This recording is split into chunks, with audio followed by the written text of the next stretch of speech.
Welcome Tech Brothers here. In this video, we are going to learn how to read CSV file and load to the dedicated SQL pool table by using Apache Spark Pool notebook. So here is my Synapse workspace right here. And then what I'm going to show you, first of all, I'm going to show you where the file is. So if you go to the data here, go to linked here, and then go to the storage, and that's sitting under the Synapse container input. So you see right there, that's my customer file. If I will go and preview, it has customer ID, first name and last name. So it has few records that I would like to insert into the dedicated pool SQL pool. If I go to the workspace here, this is my dedicated SQL pool called TechDB and that's where I'm gonna create a table. So here I'm connected with the TechDB that's my dedicated SQL pool, and then I'm going to create this table. Let's go ahead and create this table.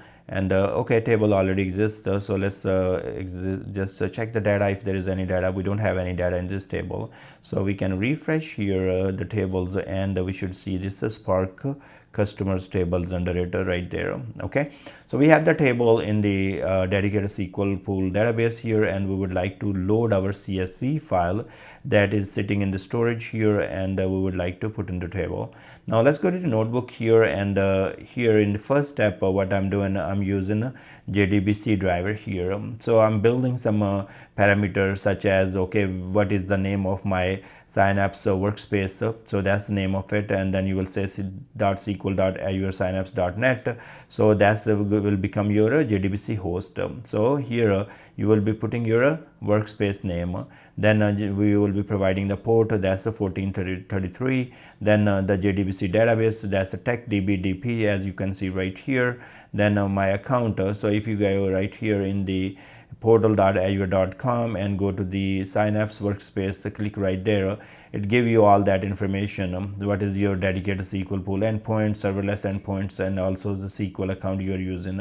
So here this is the account I'm using, and the password for this one is the test123 explanation mark. I would not really put this password here. I will use Azure Key Vault to save the password and then use it here. So I want to have that some encryption available, and I don't want to be just leave it as a plain text here. But for now, for demo, it works just fine. Here we are building a JDBC URL. So you have a JDBC SQL server, then a host name, port name, database, encryption true, and then log timeout and all that, login timeout.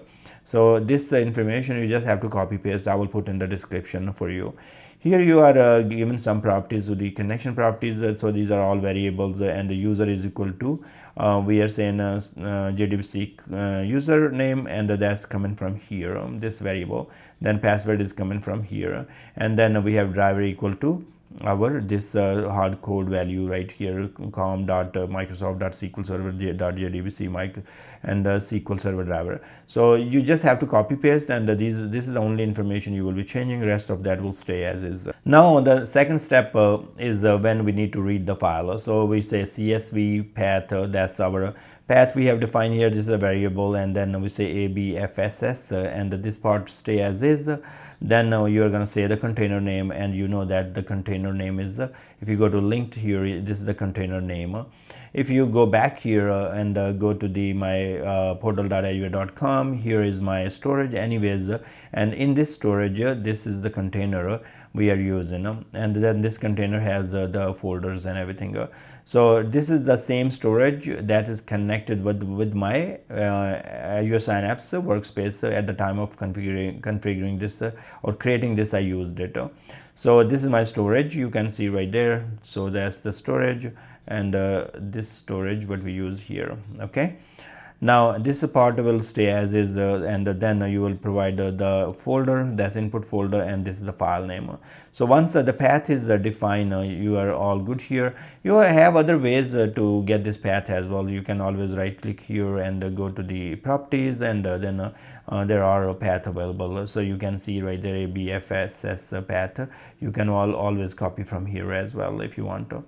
Okay, now we will go back here, and then go to notebook, and we are saying we are creating a data frame. So data frame is equal to spark.read. So we are reading this file, that's a CSV, and which has header is equal to true, and this is the path. and this def underscore CSV is a data frame that's like a table like structure in the Spark that has column and rows, and then we will be able to see those rows and columns by saying def underscore CSV dot show. So if I'm going to go ahead and execute now, and you're going to see this data frame. So it read the file, and if I will take you back to the file and here, and I will show you the records, it has the same. I actually did show you in preview, so you can see that we have customer ID, first name, last name, and all, and that's fine. Now we go back here, and now what we want to do, I want to rename this column to match the target table, and that's just I want to show you some more functionality of the Spark, and then that's easy to do this. So you will say def underscore rename, that's a new data frame you're creating out of the old data frame that we just created on top. And then we say select, and what we want to select, we want to select customer ID, and we know that this is our customer ID right there. And then we say cast as integer, so that's like in SQL we have seen many times we want to cast some data types, so we want to make sure this is integer type, and then alias as customer underscore ID. The same for F name, that's first name cast as a string, alias as first name, and then last name we are alias that as last name. And then this is our data frame. I want to show you just we did the casting, and then we are gonna just renaming and show you the output. So see here we have customer underscore ID, first name, last name. Before that we had a customer underscore ID but F name and the last name. So you can do all these. I'm showing you all these. I mean, sometimes it's not needed, but I'm just doing it for you, so you can see different functionality, how to use select, how to use filter, how to use the grouping, and all those in different scenarios I have shown you. Now once our columns are ready and our data frame is ready, this is the data frame called the def underscore rename. We can just use that data frame and insert into our table. So target table is equal to the dbo.spark customer, so that's a variable I just declared here and put the table name there. Now once def underscore rename, I want to say write to the JDBC, and we know the URL, we know the target table, and we want to append, and we know the connection properties. These all things are pretty much coming from our this information. So it need to know where exactly we need to write the data, and this is coming from here right there. So target table, and once we do that, def dot rename dot write function is going to write our data frame records to the table what we have given it here. Now we can execute this one, and it should write all the records, and you can see that the data is inserted. We can go back here and select the data, and here we have 4 records.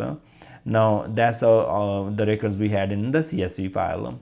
So now if I want to be just reading this table back from our dedicated SQL pool table, I can do that. So I'm creating a new data frame here, df final spark.read. Instead of writing, I'm reading, and from using the JDBC driver same, and then URL and target table and properties stay the same.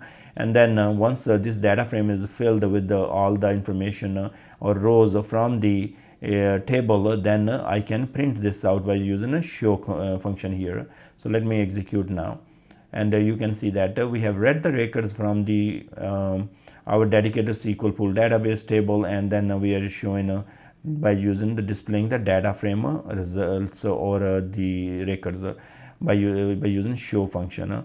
So this is how you will be reading your CSV file, Parquet file, and other files if you want to read, and then write to the table as well. So there are different scenarios you can do. It's very easy, and I have done many videos on it. You can actually watch the entire playlist on my channel. That's a PySpark tutorial, and you will find many scenarios I have covered. I thank you very much for watching this video. Please subscribe my channel, and I will see you guys in the next video.